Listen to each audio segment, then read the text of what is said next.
When you watch Who's Afraid of Virginia Woolf, something about the way the film starts, including the stunning photography and obviously the fact that the film is in black and white, gives off the impression that you're watching a movie from the 40s or 50s. Settling into this mindset can make the vulgar dialogue and raunchiness all the more shocking, saying that this movie was one of the key projects of the 60s that started to challenge the production code.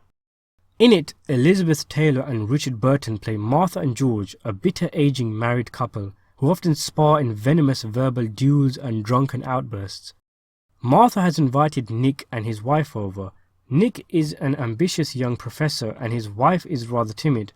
They get caught up in this alcohol-fueled game Martha and George play, in which they seem to need to hurt each other as much as possible.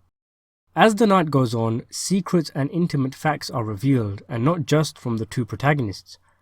Martha and George's case is a sad one, more than anything else, pitiful and unfortunate. Much of the frustrations are of George's failures in life, like him not matching up to Martha's father's expectations. Her father is the president of the university George works at, with the latter being groomed for taking the high seat eventually, but was found out to be too weak to do it. Something Martha doesn't let him forget. You get a real sense that if a few things here and there were different, the two's disastrous marriage would be quite different.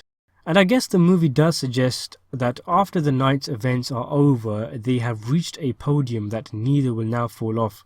So it's a bit hopeful. The acting in the film is quite simply astonishing. Taylor was like a chameleon in the film, a shapeshifter, seamlessly altering between erratic, harassing sadism to psychologically tortured, tender vulnerability. Behind the loathsome attacks and monstrous outbursts, Taylor shows us that deep down there is a warm and sympathetic Martha.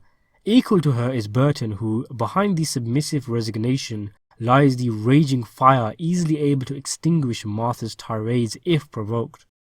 They are backed up by George Segal and Sandy Dennis, who perform their parts to perfection. It's a late night movie where a lot of liquor is drunk and a lot of ugly truths are revealed. Truth is actually one of the major themes in the film, Truth and Illusion, as suggested by the title, with Virginia Woolf being especially concerned with realism, and the title could be asking, who's afraid of reality?